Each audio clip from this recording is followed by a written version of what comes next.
Set Phasers, a highly illogical Star Trek podcast.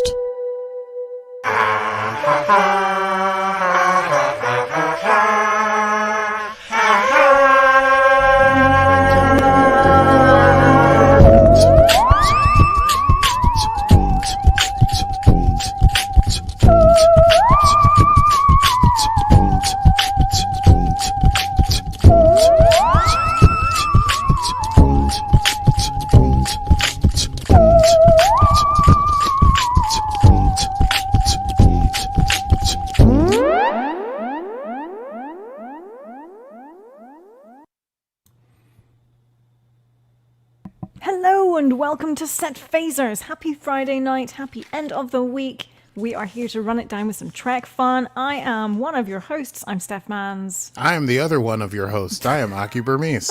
And this is Set Phasers. Yes, it is. We did not plan that naturally. No. That's why it's such a disaster. No, that's why it's so beautiful. It's Pure. so It's live. pure. It's so pure. Yeah. Yes, you're listening to Set Phasers, a highly illogical Star Trek podcast.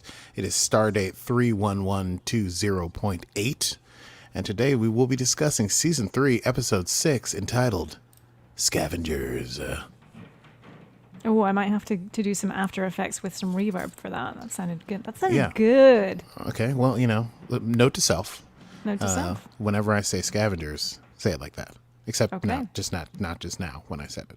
Not when you said scavengers, but when you say scavenger. But when I say Scavengers, Noted. I don't really have that. Okay, well, that's neither here nor there. How are you doing, Steph? I'm doing well, thank you. What a great episode we had with Discovery this week. Yes, this was, I don't know how you would describe it, because at first I thought, was this a Michael episode? Was it a Michael and Book episode? But it It was like, a classic Trek episode. yeah, it was sort of a Georgiou episode, too. Yeah. There was was, a do you know what? There was so much to unpack. I think I needed a closet. Steph, you have outdone yourself. So Thank droll. you. So Thank you. droll. So I much worked on that unpack. all day. I think I needed a closet. So wonderful. Okay, well, I guess we should run it down because there is a lot to unpack. Let's do it. It's time to run it down. Can you run it down for me? What just happened? Can you run it down for me? As I take my final sip from this beautiful Set Phasers mug, which you can get in our merchandise place store, If we had one, yes, you could. you could get one. Yeah. I mean, if you want one, just email us at setphaserspodcast@gmail.com. Yeah, you know what? It's couture. You can get one. It's not pret-a-porter. Forget Yeah, that I mean- nonsense. These are so exclusive. Like, they're like not on the market. Like, they're No. super exclusive. If you want to get That's in at the ground floor of Set Phasers, you can Yeah. email us at setphaserspodcast@gmail.com. and get yourself either a mug that just says Set Phasers or a mug that has our faces on it. Yes, it looks Okay. something like this cover here. In fact, you can see Aki's. Aki, hold it up for the people, will you? Oh, I was trying to hold the face. Okay, Oh. yeah, Set Phasers. Oh, yes, and your one doesn't have the face on it. The other Nope, one has our it just faces says on highlight. it. Yeah, I mean, Because come Aki on. wouldn't have one with our face I on didn't want to be drinking out of my own head. I'm not Lord Byron. it. Or Lorca. Yeah. Okay, so Season 3, Episode 6, Scavengers.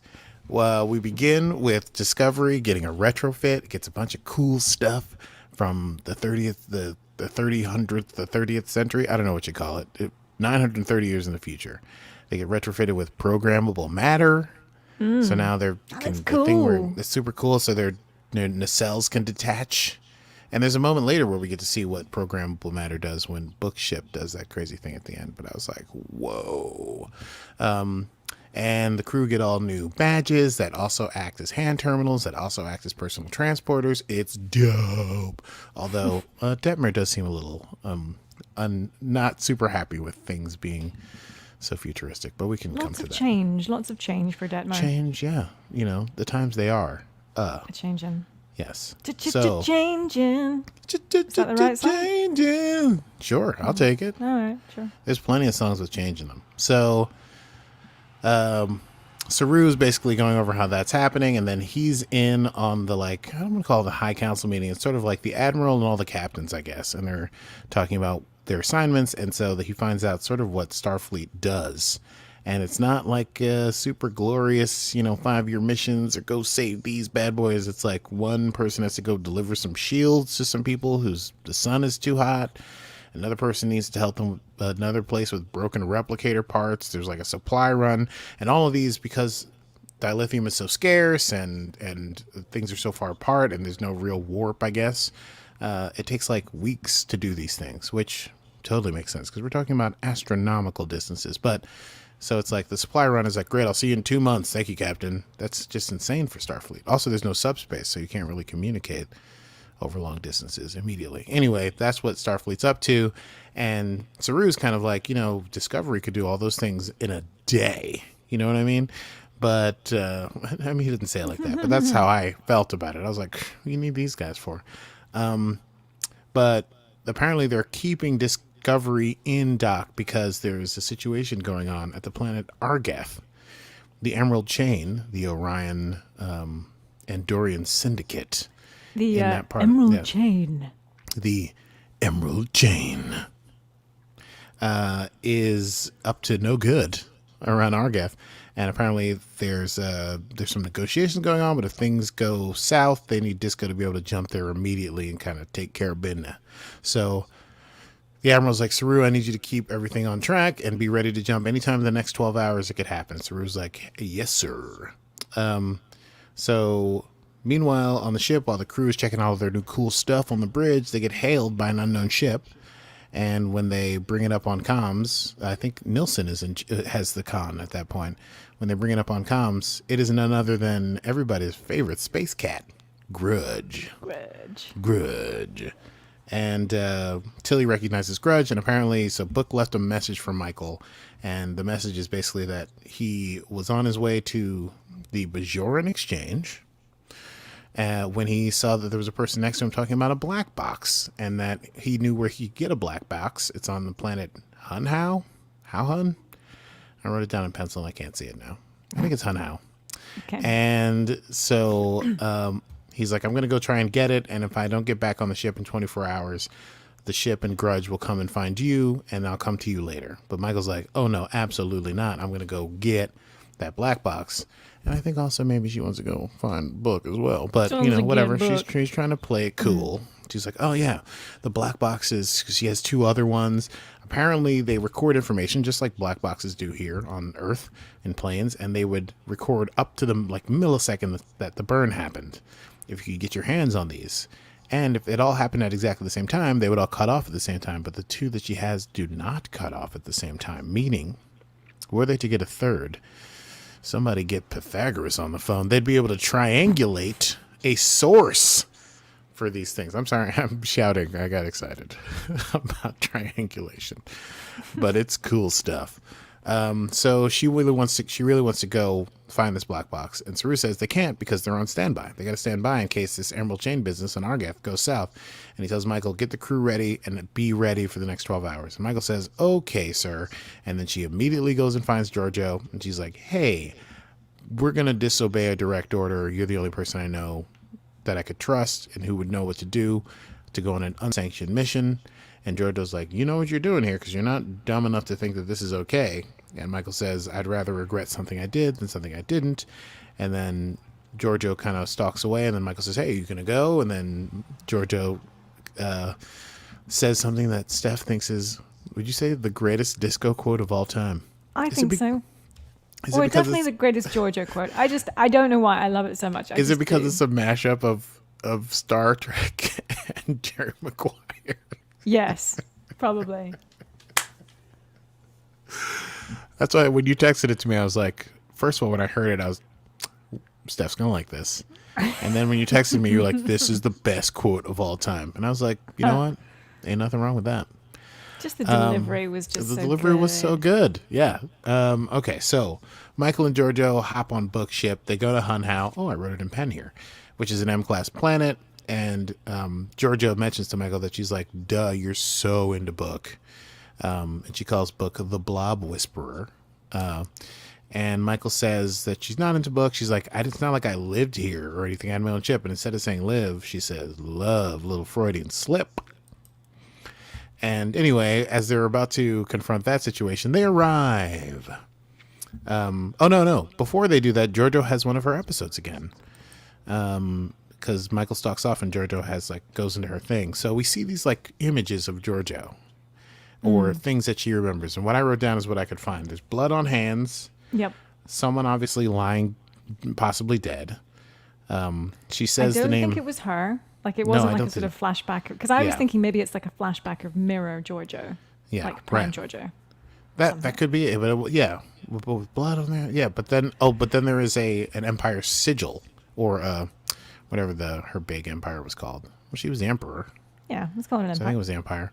The Terran Empire. There was an Terran empire sigil, and she says the name San, which I racked my brain but couldn't remember anyone like that in the Mirror Universe episodes anyway. And there's also maybe in the next one or the first one, there's a little silhouette of Michael. It happens super fast. Michael with the old hair. Oh. Yeah. So I don't know. Now this is a crazy theory. This is some tinfoil theory. It wasn't like a Michael son. Curious. I sip my It's coffee. the only thing I got. I would listen. I don't turn down any crazy theory. I love them all. Okay. So anyway, she has an episode when Michael approaches her to be like, "Hey, what's up?" Because it's like the episode you had at the end of the last episode. That's when they arrive at Hunhao, and they are hailed by the Andorian running the place, whose name is Tolor. But it's like an avatar, and Georgiou basically handles him expertly. He's not an Andorian. Oh, I'm sorry. What was he? What did I just say? You said Andorian. I meant the other one. Yes, I know. And then I couldn't remember what they were called. Now it's gone from my head. This is like the Vulcan salute all over again. The green guy. Thank Orion. you. Orion. God. That would have been brutal. Imagine if we had to Google that. We would have lost all of our nerd cred. Okay. He's an Orion. And he's talking to her, and Georgiou's kind of handling him as only Georgiou can. My favorite part of that is when he's stammering and she shouts, "Form a sentence." I thought that was so badass. That was great. Yeah. Anyway, she manages to bully him into letting them land by saying he has dilithium and, all the stuff that Georgiou does. And in the meantime, Michael has reverse engineered Grudge's collar because Book always carries the tracker for Grudge on him. So she's using it to track Book. Meanwhile, Tilly finds Grudge in the shared room she has with Michael. And she realizes that Michael is not on board and neither is Book's ship. But also Tilly is not a cat person, and Grudge goes and hides under Tilly's bed. But maybe Grudge is a Tilly person? Ever think about that? Maybe. Okay, so Michael and Georgiou meet Tolor. Oh, but I loved the moment where Tilly was like, where's Michael? And the computer goes, Michael is not on board. And then she says to Grudge, did you eat her? Oh, yeah, that was great. That was cute. Yes. I like that. And then Grudge crawls on her back. It was great. It was a very wonderful scene. It's just... I don't like you. Yeah, it's it's like the opening scene in The Godfather, but with Tilly and Grudge. Anyway, Michael and Georgiou meet Tolor once they land on the ground. We find out that Tolor is the nephew of Osira, who runs the Emerald Chain. And basically they have all these people working in this salvage yard, basically as slaves, because he says they work for them forever. They all owe Osira something. So the plan is basically Georgiou distracts Tolor while Michael searches with her reverse engineer thing to find Book. And eventually they do find Book, a part that I did enjoy. I don't know if this is inside baseball, but Michael says that what Georgiou is looking for is self-stealing stem bolts, which is a reference to a ridiculous thing that people are always searching for on Star Trek. Maybe specifically there's an episode of self-stealing stem bolts on Deep Space Nine involving Miles O'Brien. Was one of my favorite comical episodes. Okay, so back to work. Book is in the shop. He's obviously become one of the indentured servants here. And he's basically he's getting along with everybody as he does because he's Book and he's super suave and got so much charisma. So he's friendly with a Bajoran guy there whose name I've forgotten because he's going to be dead in like 40 seconds. I know. And He died. he died. And an Andorian, I think I said the right thing that time, who with no antennae, whose name we find out later is Rin.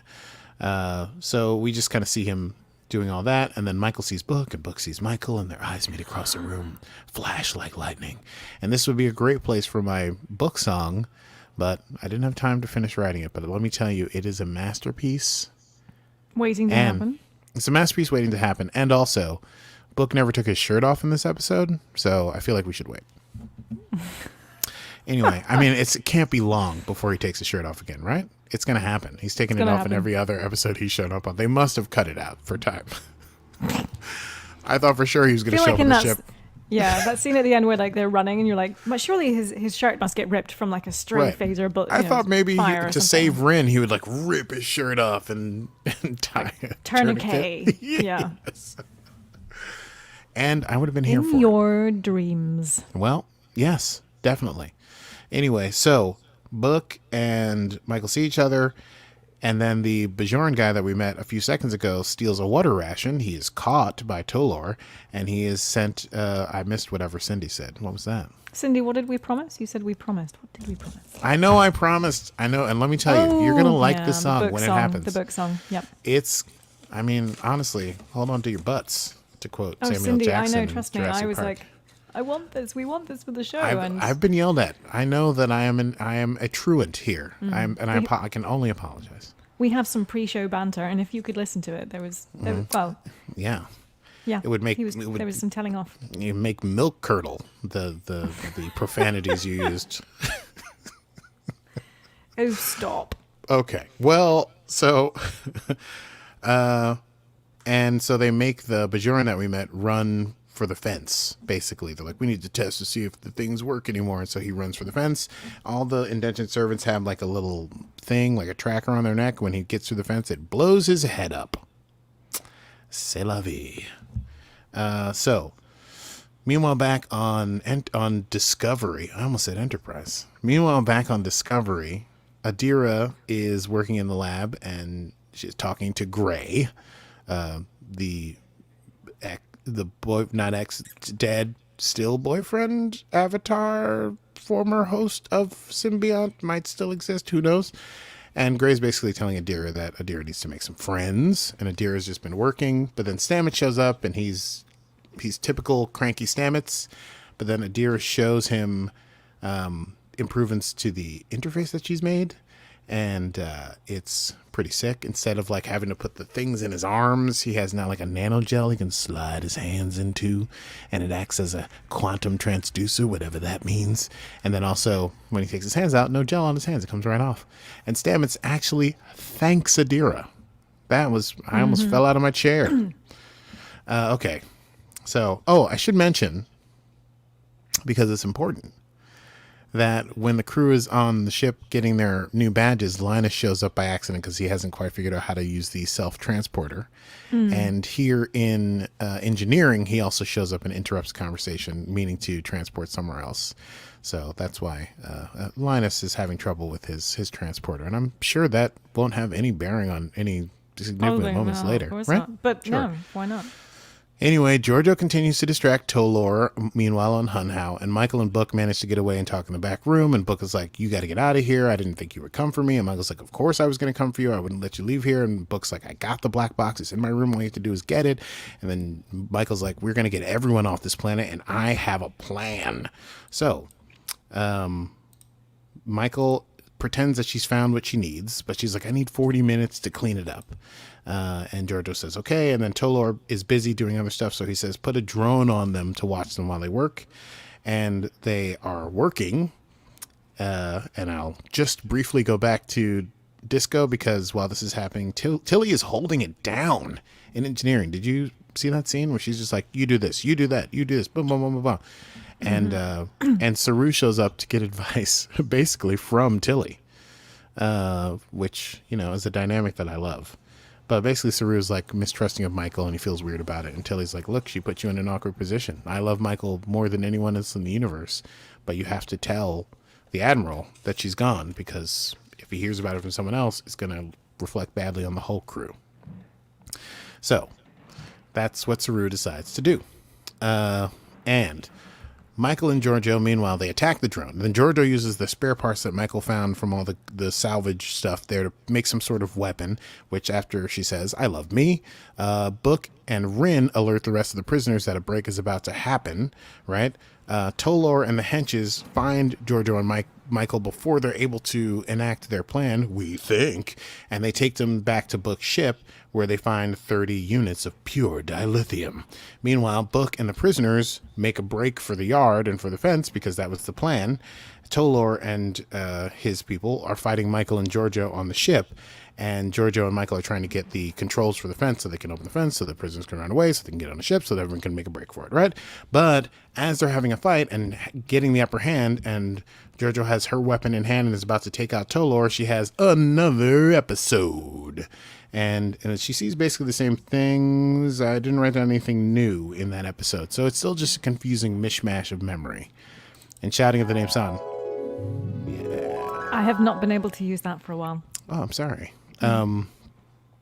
Also, I noticed that in that second one, we get we see Georgiou in that. Do we?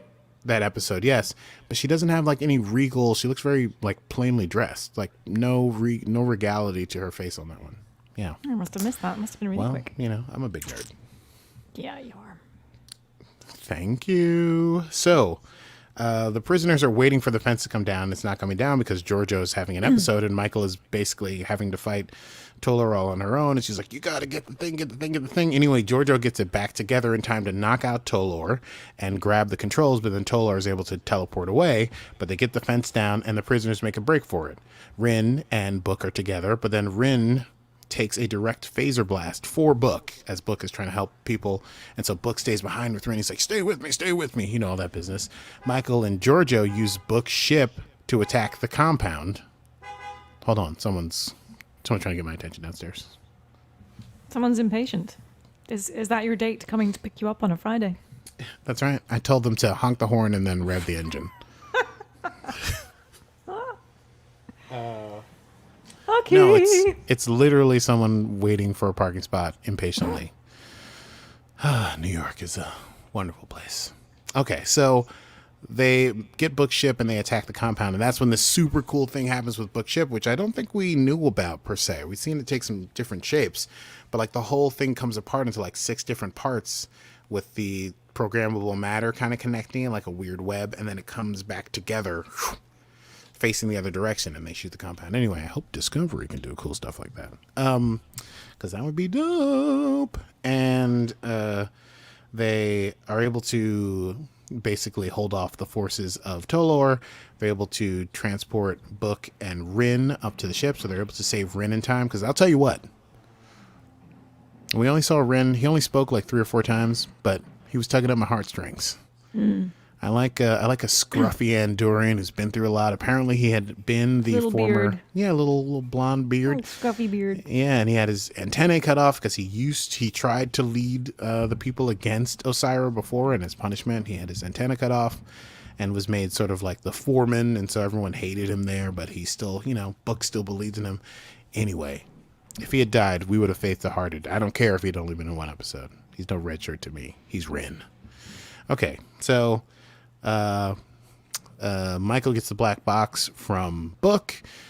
Giorgio and Michael have Don't forget the wee hand moment, and they had a little hand hold. They had a little hand hold, yes. Yeah. But I mean, they're gonna have a little cute. something, a little extra later. I mean, come on, hamburger. So Michael also approaches Giorgio and is like, "What is going on with you?" And Giorgio's like, "Oh, this thing has been happening. It's been getting worse for the last 3 weeks, but I'm not gonna ask anyone for help. You can't help me. Don't touch me." And Michael's like, "Oh, I wish I could." And Giorgio's like, "No, get away from me. I can't show weakness." And Michael's like, "I wish you could," but then she walks away. Meanwhile, Stamets and Adira have lunch together, basically. And Adira finally explains to someone that she is seeing Gray all the time, and they have conversations. And Stamets is one of the few people on board who could totally be down with that because, of course, you remember that his husband Hugh was killed by Ash Tyler when he had been activated as a Manchurian candidate turned into Volk in season 1. And so he's like, I've been in love with someone who was dead, who I didn't think was gone and who would come back. And so he's like, I totally get it. And then he and Adira and Gray hit it off. And Adira's like, I can help you with the implants. And she takes them out. And then Stamets goes home and he and Hugh have a little pillow talk, not really pillow talk, but they're talking. And basically it's sort of like about, Stamets finally maybe is, starting to feel like, I don't know, he's having a real personal connection with Adira. And they both think it's good. Rin, meanwhile, is able to get to sickbay, and he's stable, and he'll make it, but he's out of it. Michael and Book get into a turbo lift, and they're headed up to what I can only assume is the bridge. And they, Book walks over, and he hits stop on the turbo lift, and he's like, Michael, I want to thank you for saving my life. And Michael's like, of course, I would have saved your life 1,000 times. And then they get real close, and they're looking into each other's eyes, and then she puts her hand on the back of Book's neck where the scar from the like indentured servitude thing is, and they're like putting their faces together. And then Linus shows up because he's having trouble with the transporter. Oops. He's like, this is not the mess hall. And he's like, all right, goodbye. So the moment is ruined. Or is it? Because they go right back to making out once Linus is gone. Oh, yeah. I maybe need some romantic music. I'll get my Al Green stuff out okay, again. Yeah. Yeah. Love and happiness. It'll make you do wrong, Michael, but it'll make you do right. Okay, so the final scene is Saru and Michael getting chewed out by the Admiral, essentially. But I thought this was very well balanced because even in the beginning, when Michael mentioned this, what Book had caught on to, I was like, why didn't Saru immediately tell the Admiral this and say, like, here's another thing that maybe you should think about? I know the Admiral has a lot on his plate, but I thought it was interesting the captain didn't even go, we should let, normally it would be, we should let Starfleet Command know about this or something. But in any case, the Admiral's like, you should have mentioned it to me because maybe this could be valuable intelligence no matter what was going on with the Emerald Chain on Argath. But then he also tells Michael, you were insubordinate. You made your captain look bad. You made Starfleet look bad. You could put all of us in a terrible condition. And you're very fortunate that everything didn't hit the fan this time. But he leaves it up to Saru to decide what kind of disciplinary measures to take. And Saru, though it is hard for him, demotes Michael from first officer. She will now be chief science officer only. And then Michael says, you did the right thing. And Saru says, one day we'll find out everything that we want to find out. Unspoken, he says, not today. And at the very end, Michael removes the badge, her Starfleet badge, and she looks at it. And that is the end of episode 6 of season 3, Star Trek Discovery. Scavengers. Okay. Yes. What do you want to talk about? I have my tinfoil list, of course. Oh, all right. Let's have a look. What's on your tinfoil list? All right. Let's have a look. All right. I think All right. mostly I'd written down some of my favourite quotes, so I shall save those. So what do you got tinfoil lemons? Great. I'll do the tinfoil list. Okay. So first of all, Tinfoil time. tinfoil time. I love Rin, and he's great. And I think that he's probably going to have some kind of big... Cindy. Oh, it's a good one. You read my mind. That was number 3 on my list. Yep. Who will be the new number 1? Will it be someone like significant that we like know, or will it be someone like that we don't know? Will it be Nilsson, who's often... It's got to be someone at that often level, has the hasn't con. Yeah, it has to be someone be a at command commander. level, a lieutenant Yeah. commander or commander. Yeah. Mm-hmm. Like it won't be Stamets. He would be an awful number 1. Nilsson? Because he keeps giving the con to Nilsson. I feel like it could be Nilsson. Yeah, it can't be Detmer or Oshikun. I'm gonna say Junior. Yeah, I'm gonna say Nilsson. Mm-hmm. Unless they, because also Nan is gone.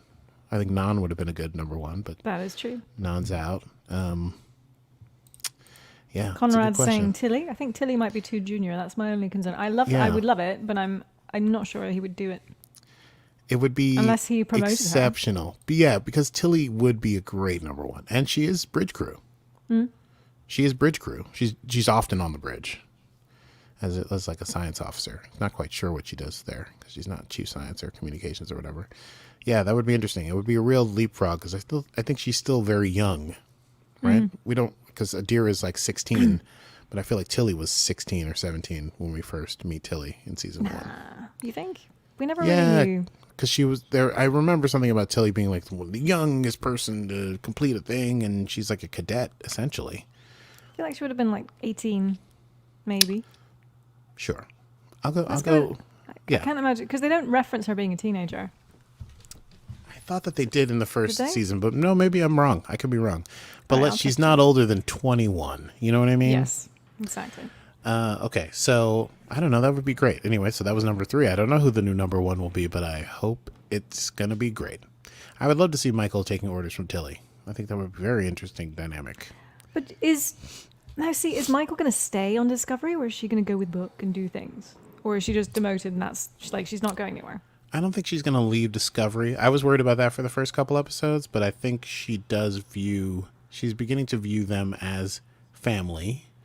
And I think she's going to stick around to help figure out what happened with the burn, because she can't do it on her own with Book, even though they're in love.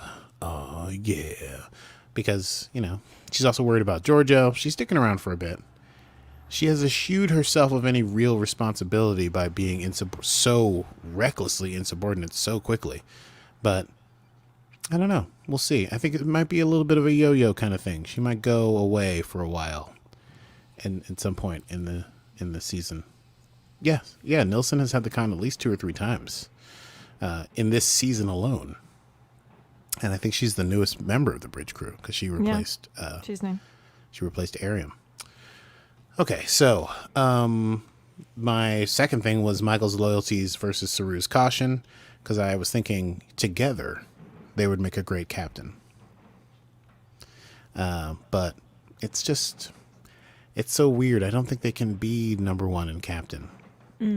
If this episode had happened and Michael had been the captain, it would have been just a great swashbuckling episode where she was like, Mr. Saru, you have the con, and she goes off to do a thing, which Picard did every once in a while, something like that. It was very Kirky in what she did. She was like, So right, Kirkian. we're off. So Yeah, Kirkian. she's like, Spock, let's go, But her Spock is evil, is not logic. Her Spock is the opposite, a complete hedonist.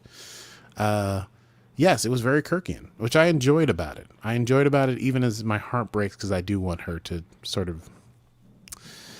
I want the band to be back together and things to finally work out, but what would be the point of watching the show if they were just like, yeah, great, cool, gonna follow orders, whatever, not in love with Book. Okay, so Georgiou's memories obviously are curious. You're saying maybe it's Michael San. That could be possible. That was a guess. I'm not sure. Yeah, I feel I'm like wondering it's a bit. It's probably. Michelle Yeoh, I think her heritage is Chinese, so I feel like it would be wrong for it to be a Japanese thing. The San sounds like it's a nickname for someone, like maybe a diminutive.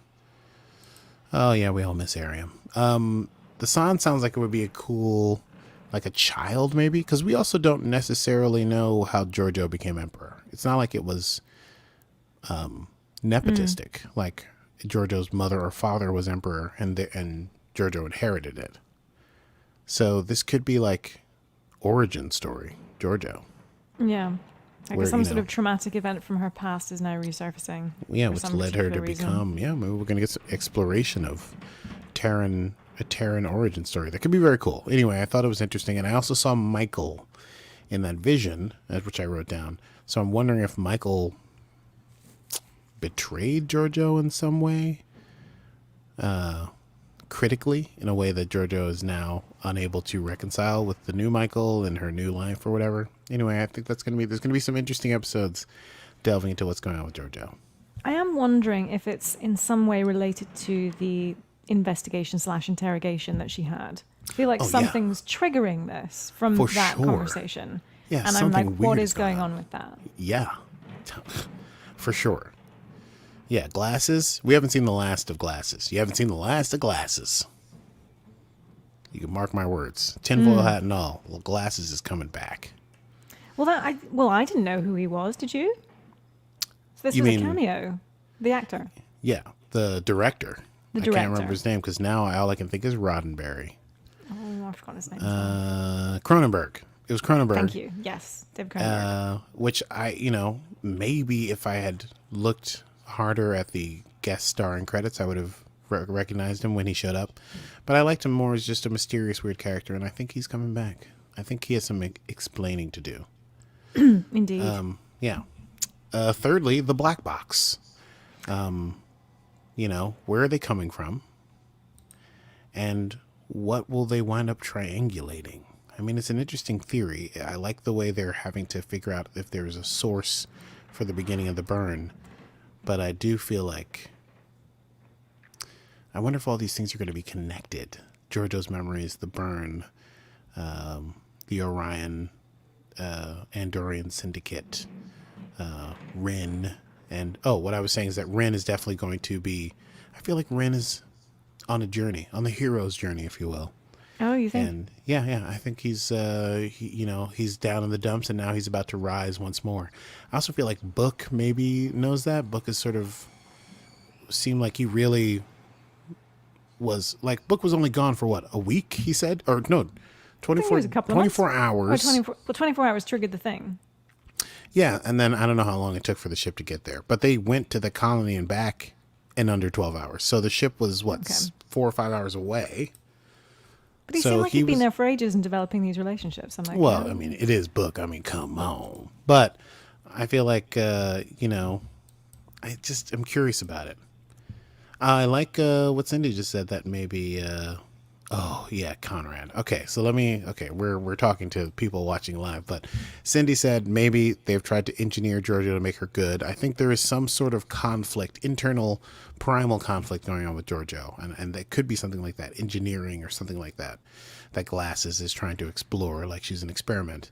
And then Conrad brings up that maybe the black boxes will play the melody that we've heard in the last 2 episodes. Now, I don't know how many people out there have seen Close Encounters of the Third Kind, but I'm telling you, it's going to be something like that. One of those bum, bum, bum, bum, it's going to open up a gate in darkness and a wormhole, and out will step Data or something. I don't know. That's not a real idea. That would be terrible. I would hate that if they did that. Don't do that. Yeah, it's tinfoil time. I said it. Yeah, we're still there. And then finally, I believe I'm using this term correctly, I have long been, quote, shipping for Michael and Book, and I'm so glad they finally got together. Mm-hmm. Oh, yeah. But it's so early in the season. Yeah. But they need to form this romance, and then clearly they're not going to be together for a while, and we have this sort of longing for each other, and which makes the heart grow fonder. Yeah. It will be a love story in the 30th century across the universe and whatnot. Oh. Quote, space opera? Ah, cue Aki. Mm-hmm. I think it's going to be great. I feel like, obviously, Grudge has a role to play, maybe. Grudge, who can apparently hail ships, knows at the very least how to be in front of the screen when a ship gets hailed. And is developing a nice relationship with Tilly. Tilly, who's very good with royalty, as you may recall from the queen of that planet. So, anyway. Poe. Yes, Poe. I was trying to remember. Poe. Queen Poe. I don't remember which planet, though. I've forgotten. Ooh, me too. It's in my notes. I could just rifle through these bad boys and tell you. I don't know. I'm glad that they're together. I'm worried they're going to be torn apart. Obviously, I want the Space Druid and Michael to get together and love forever. Indeed. But it's not going to happen. Thus concludes tinfoil time. Thus contues fin toil lime. That's what happens when we introduce a new segment too quickly. Yes, thus concludes tinfoil time. Beautiful. James Mason always nails it. Aki's terrible, but my bad James Mason accent is... I thought James Mason was American. No, I don't think so. James Mason. James Mason. American? James Mason. Hardly. James Google it. Mason. James Mason. Oh, you were absolutely right. James Mason was an English actor. Yes, very English. In the days of very English. The classic golden days of Hollywood, he was extremely English. James mission. I don't know. I'm not James doing an impression because I've never. No, I don't know either. Mine is not good because I can't actually do it, but the gist of there, the pathos. Yeah, there will be more grudge. Okay. So that is the end of tinfoil time. Should we move on to quotable moments? Yes. Quotable moments. Quotable moments. I don't know why I created a sodding FX for that. I know why, because it's great and I love it. It's fun. It's fun. Yes. What do you got? Let's see. I had a couple that I thought were fun. Mm-hmm. So should I go with? I'll go 3, 2, 1, as in like least favorite to favorite. Oh, let's count it down. And these are my favorites. So these are the because like in order. Mm-hmm. So bottom of the Q quote line. Bottom of the quote list. I don't know what's going with that. Bottom of the quote list. Bottom of the quote list. The admiral would not be convinced by a cat in a ship. Oh, that was a good line. Yes. Saru to Michael when she's like, "Can I go off and find book, please?" And he's like, "No, absolutely not. There's a cat in the ship." Absolutely not. No. My second favorite was your emotional spectrum runs from cranky to homicidal. Michael to Georgiou. I love that. Mm-hmm. Brilliant. They just have this sort of like love-hate cranky intimacy that I just love. Yeah, totes my goats. And Georgiou to Michael when Michael is asking her to come with her, and she's walking away, and she said, "Philippa, are you in?" And she's like, "You had me at unsanctioned mission." Yeah. Just walking away. Yes, Georgiou had some great one-liners. Obviously, I love the "I love me," and I'm trying to find the one that she says to him at the end of that conversation that I thought was so great. Oh, it's probably here because my papers are all over the place. Yes. When she's talking to Tolor for the first time, and she says, "Form a sentence," and he goes, "Okay, fine, I'll let you land." And he says, "But I'll have my eyes on you." And she says, "I don't care about your eyes unless they're dangling from my belt." MVP. Georgiou MVP of this episode. Oh, totes my goats. Yes, totes my goats. Well, I would move on to next time, but I feel a little. I've been talking to fans of Star Trek these past couple weeks, and you know how I do. I like to get in there and listen to what people are saying, and I gotta say, I feel a little rant coming on. I mean, people. Is that so? I mean, I don't want to put us in a corner, but I think it's time to head to Kapla Corner. Okay. I had actually changed Kapla Corner to tinfoil time, so I had to just mark that back. And That's all right. Kapla to you, sir. Enjoy. Well, yes. Okay, listen up, Patox. Here's the deal. People have been writing to me because, I like to get messages about Star Trek in there. I got a lot of people coming around on a lot of people who were like, "Oh, I don't like Star Trek. The Discovery is too dark, too sad." But now they're like, "Oh, this season's pretty good, but I don't like how much Michael cries. Everyone's crying. Every episode, someone's got to cry, and there's hugging and crying." Here's the thing you got to understand, people. Like all great franchises, Discovery is taking the bleeding edge of the genre and moving it forward. It's not going to be the same show that it was in 1963. It's not going to be the same show that it was in 1989. It's not going to be a show from the 90s, okay? There have been great sci-fi programs that have existed in the last 15 or 20 years. We're talking about your Fireflies, your Battlestar Galacticas, your Westworlds, your The Man in High Castle, your Stargate bajillion to bajillion, okay? And each of these has not only have the, special effects gotten better, but also the acting has gotten better. The writing has gotten better. It's not just about cowboys jumping in a ship and flying all over the place and sleeping with the hot girl and then going home. These are shows that are meant to expose us to what it is to be sentient, what it is to be alive, what we could call human, but is in fact, sort of this pan-humanoid existence. So listen, if you don't like great television, if you want your TV to be as good as it was in the 80s, if you love watching reruns of Family Matters, if you think the height of drama was NYPD Blue and television never got better than that, then that's fine. There's 300 episodes of Star Trek for you to watch. However, those old Star Treks, they stand as a testament to their era. TNG is great for the 80s and the 90s. It's fantastic. It's forward moving. It's got, people are talking about psychology for once, whereas the original Star Trek was three guys drinking and punching. You know, they never talked about their feelings or PTSD or having to work through their emotions. Now, this Star Trek is asking you to consider something a little bit more intense. Okay, it is a testament of now. So if you can't deal with Michael's tears, then boo-hoo, I can't deal with yours. Kapla! Are you done? Not really, but I feel like I should stop. I have more to say on this subject, and I may come back to it and visit later, because that was only scratched the surface. You know, I understand that people want Star Trek to be like Star Trek was, but it can't be like Star Trek was, because that would be uninteresting. Those Star Treks exist. They're there. You can enjoy them. This one is different. This one, you know, people go through intense stuff. People die and come back. There's people, you know, we're dealing with crazy times. We demand more of our entertainment than just like take us to a planet. Kirk kisses the girl. You kill the big bad guy, and then you get back on the ship and you sail off into the sunset. You know. Yep. It's time to climb off your Klingon soapbox, my friend. Okay. Well, those of you who disagree with me are without honor, but you're allowed to disagree with me nonetheless. We can raise a glass of blood wine together, and we will eat grach until the morning light. Okay, well, so I think it's next time on Set Phasers. Let's do this.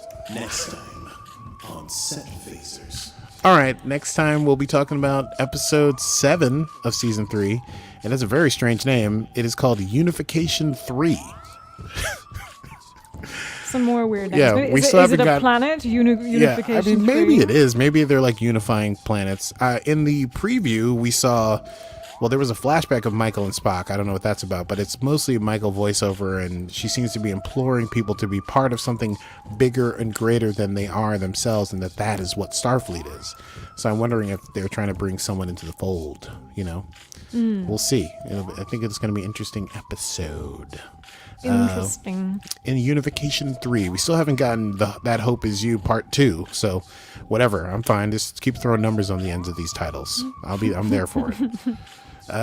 Okay, well, if you enjoyed the program, we want to thank you for joining us, and you can catch us every Friday at 8 p.m. Eastern on Facebook Live, or you can catch us edited down to eloquence by Steph Manns every Monday, wherever podcasts come from.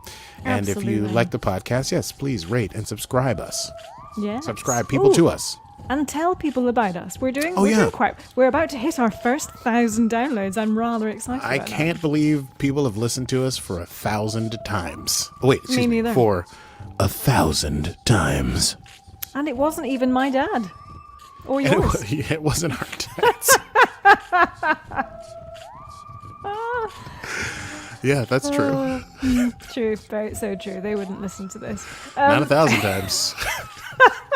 Once. I got once, I think. Yeah, that's what I Even got. though he's a Trekkie. Anyway, we are on Facebook and Instagram at Set Phasers Podcast. Feel free to follow us and join in the conversation of all things Trek.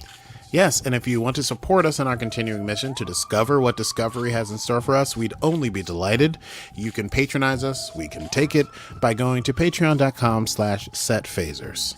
And of course, a big shout out to Kyle Jaster, one of our senior, is he our lieutenant? Lieutenant Commander. Kyle Yes, Lieutenant you Commander, have the yes. con. You have the con, Kyle. It's a long way up and short way down, isn't it? Yes, yep. Oh, hey, hello. Take it easy. Sorry, I got All right. excited. Yeah, very Klingon of you. Yes, indeed. Well, until next time, fellow Trek nerds, I'm Steph Manns. And I am Aki Burmese, and this has been Set Phasers, a highly illogical Star Trek podcast. Computer. End program.